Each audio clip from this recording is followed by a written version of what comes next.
या सगळ्या बातम्या आपण बघणार आहोत. थेट जाणार आहोत संजय राऊत प्रसार माध्यमांशी संवाद साधतायत. आजपासून सुरू होते अशी आमच्या सगळ्यांची आशा अपेक्षा आहे, देवाकडे प्रार्थना आहे.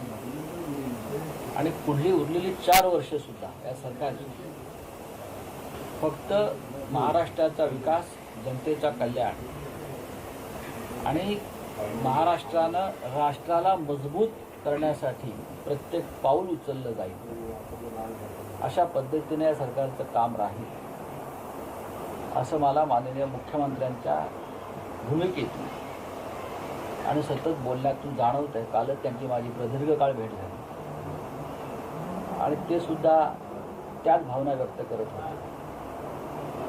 मागच्या वर्षाची संकट विचार करून काम करावं.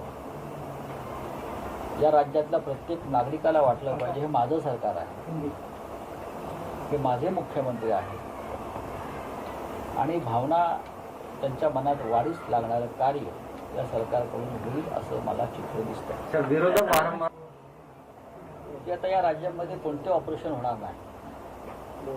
विरोधकांनी गेल्या वर्षभरामध्ये अशी अनेक ऑपरेशन्स करण्याचे प्रयत्न केले, पण सरकारला थोडंही कुठे खर्चटलं नाही, खर्चटणं सुद्धा नाही. त्याच्यामुळे आता त्याने ही ऑपरेशनची भाषा बंद केली पाहिजे आणि महाराष्ट्राच्या कल्याणासाठी पुढली 4 वर्ष सरकारला सहकार्य करणं ही त्यांची भूमिका असायला पाहिजे. बाकी मग निवडणुकामध्ये निकाल लागतील ते पाहू आम्ही काय करायचं. पण महाराष्ट्राचं सरकार हे पुढलं 5 वर्ष स्थिरच राहील आणि मुख्यमंत्री उद्धव ठाकरेच राहतील याच्याविषयी या महाराष्ट्राच्या जनतेच्या मनात कोणती शंका नसेल. किरीट सोमवारीनिमित्त तुम्हाला आणि शिवसेनेच्या इतर नेत्यांना ट्विटरवरून खास शुभेच्छा दिलेल्या आहेत की किरीट सोमय्या यांना वेळेच्या हॉस्पिटलमध्ये पाठवण्यासाठी शिवसेना नेत्यांमध्ये स्पर्धा लागलेली आहे. त्यांना माझ्या खास शुभेच्छा. नाही, ठीक आहे. आम्ही बोलावं असं काय महान कार्य त्यांनी केलेलं नाही आहे. माजी खासदार आहे, त्यांचं काम त्यांनी करत राहावं. ते जे करतात त्यांच्याकडे त्यांचा पक्ष गांभीर्याने पाहत नाही असं मला वाटतं.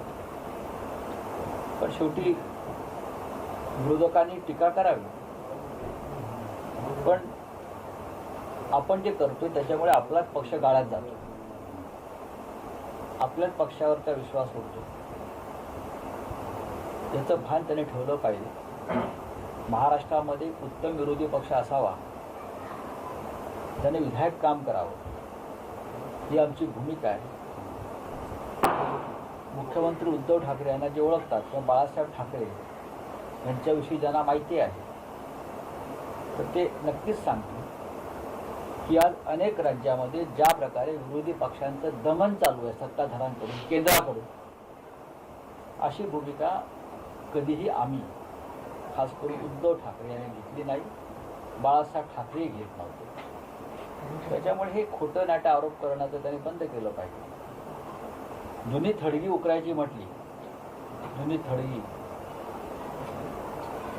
तर ती थडगी आम्हाला सुद्धा उकरता येतात.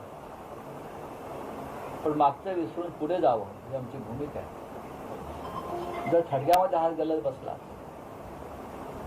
तर मला खात्री आहे त्या थडग्यामध्ये तुमचेच सांगाडे, तुमच्याच पापाचे, तुमच्या भ्रष्टाचाराचे सांगाडे थडग्यामध्ये जास्त सापडतील, आमचे नाही.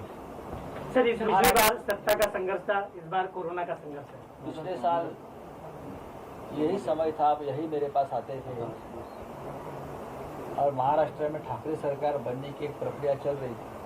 हम लोग वहाँ बैठे थे. तब किसी को विश्वास नहीं था कि ये सरकार बनेगी और शिवसेना का मुख्यमंत्री होगा. लेकिन 1 साल बीत गया है, एक पन्ना पलट गया 1 साल का. अगर संकट नहीं होता कोरोना, बाद में जो तूफान आया, निसर्ग तूफान आया और भी बाढ़ आया महाराष्ट्र में, तो ये दिवाली का उत्सव बहुत धूमधाम से मनाया जाता महाराष्ट्र में. लेकिन अब संयम है. लेकिन पूरे अमंगल जो बातें थी नए साल और इस दिवाली के बाद खत्म हो जाएगी और आने वाले 4 साल में महाराष्ट्र की जनता, 11 करोड़ जनता, जिनको ये लगे, हर एक नागरिक को लगे कि मेरी सरकार है, ये मेरा मुख्यमंत्री है, इस भूमिका से काम करने का निश्चय राज्य के मुख्यमंत्री ने भी किया है। मेरी कल उनसे एक दीर्घ मुलाकात हुई, उसमें ये बात सब बोल रहे थे 4 साल में हम महाराष्ट्र को मजबूत बनाएंगे, और महाराष्ट्र मजबूत जब बनता है तो राष्ट्र को भी ताकत मिलती है। महाराष्ट्र का जो विरोधी दल है, अपोजिशन है, प्रिंसिपल अपोजिशन, उनसे मेरा आह्वान है, अब ये ऑपरेशन लोटल बिटल छोड़ दीजिए, भूल दीजिए। 1 साल तक आपने ऑपरेशन करने की बहुत कोशिश की, लेकिन सरकार को एक खरोश भी नहीं आया। 4 साल हमारे साथ काम करिए, महाराष्ट्र के लिए काम करिए, एक विधायक अपोजिशन के लिए काम करिए, और जनता को विश्वास देना कि जब महाराष्ट्र का प्रश्न आते हैं तो हम सब एक साथ हैं। हर साल हमारे प्रधानमंत्री अगर जवानों के साथ होली या दिवाली या त्योहार मनाते हैं तो मैं उनका स्वागत करता हूँ, और ये अच्छी परंपरा है, ये अच्छा संस्कार है। लेकिन मैं ये भी नहीं भूलता हूँ कि कल पाकिस्तान के तरफ से जो गोलीबारी होगी, गोलाबारी हो गया हमारे यहाँ, उसमें हमारे जवान भी शहीद हो गए हैं, जिसमें से 2 युवा जवान हमारे महाराष्ट्र से है, तो उनका भी दुख हमारे मन में है। वहाँ भी मजबूती से काम करना पड़ेगा। कितने साल हमारे जवान इस तरह से बलिदान देते रहे, ये भी शंका है। दिवाली के दिन 2 जवान महाराष्ट्र के शहीद होते हैं तो पूरे महाराष्ट्र के ऊपर एक दुख की छाया है। महाराष्ट्र ने इसका मुंह तोड़ जवाब दिया है, हम तो लगभग पाकिस्तान मुंह तोड़ जवाब देना, और पाकिस्तान में घुसकर भी हमारे जवान बहुत बार जाकर ऑपरेशन करते हैं, पाकिस्तान का भी नुकसान होता है। लेकिन जब हमारे बच्चे सीमा पर शहीद होते हैं तो उसका दुख हमको ज़्यादा होता है। बिना वजह हमारे जवान मारे जाते हैं। एक तो पाकिस्तान को हमेशा से इस तरह की सबक सिखानी होगी कि हमारे किसी भी जवान का एक बूंद भी खून इस तरह से नहीं बहेगा। लेकिन जब से कश्मीर और पाकिस्तान में कोई नई प्रक्रिया शुरू होती है, अब बॉर्डर पे पाकिस्तान, तब पाकिस्तान हमेशा इस तरह की हरकतें करती है। धन्यवाद। सर, नीतीश कुमार ने साफ कह दिया है कि वो मुख्यमंत्री नहीं बनेंगे। उसके बाद अब मुख्यमंत्री को लेकर चर्चा हो रही है, एनडीए इसका फैसला करेगी। नीतीश कुमार से क्या कुछ आप राय देना चाहिए? नहीं, मैं नीतीश कुमार जी को क्या है, बहुत महान नेता है, मैच्योर नेता है, लेकिन सरकार अगर बनती है एनडीए की तो मेरे मन में आज भी सरकार की स्थिरता के बारे में शंका है, क्योंकि बहुत ही कमज़ोर बहुमत है। और मैं बार बार कहता हूँ, बहुमत बड़ा चंचल होता है, और ऐसी स्थिति में तेजस्वी यादव ने जिस तरह से युद्ध को जीत लिया है, ठीक है, आंकड़ों में नहीं जीता, लेकिन युद्ध के असली वॉरियर, असली हीरो बिहार के रणभूमि पर तेजस्वी यादव जी। सर, बात करते हैं लास्ट क्वेश्चन, ओबामा की बात करें, जिस हमने राहुल गांधी को लेकर प्रक्रिया की है कि राहुल गांधी में योग्यता और जुनून की कमी। ये ओबामा नहीं तय कर सकते। कोई विदेश परदेशी भूमि से कोई नेता हमारे देश के नेताओं के बारे में इस प्रकार की टिप्पणी नहीं कर सकते।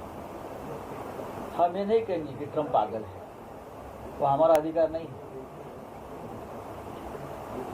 हम ये भी नहीं कहेंगे कि ओबामा बहुत कमज़ोर राष्ट्रपति है।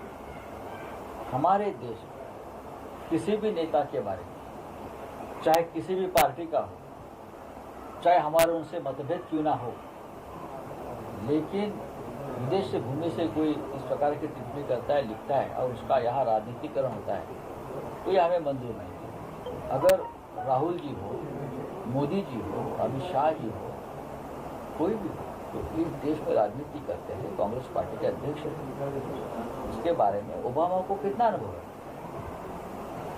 ओबामा को क्या मालूम है देश के बारे में? शायद किसी ने उसको फीड किया होगा. सर, राहुल गांधी वक्तव्य केलंय ओबामांनी, त्याच्या पुस्तकात आहे, काय त्याविषयी? बघा, ओबामा यांची मतं काय आहेत मला माहीत नाही. ओबामा यांना हिंदुस्थान किती कळलं आहे आणि हिंदुस्थानचं राजकारण किती कळलं आहे ते मला माहीत नाही. पण हिंदुस्थानातल्या नेत्यांविषयी अशा प्रकारच्या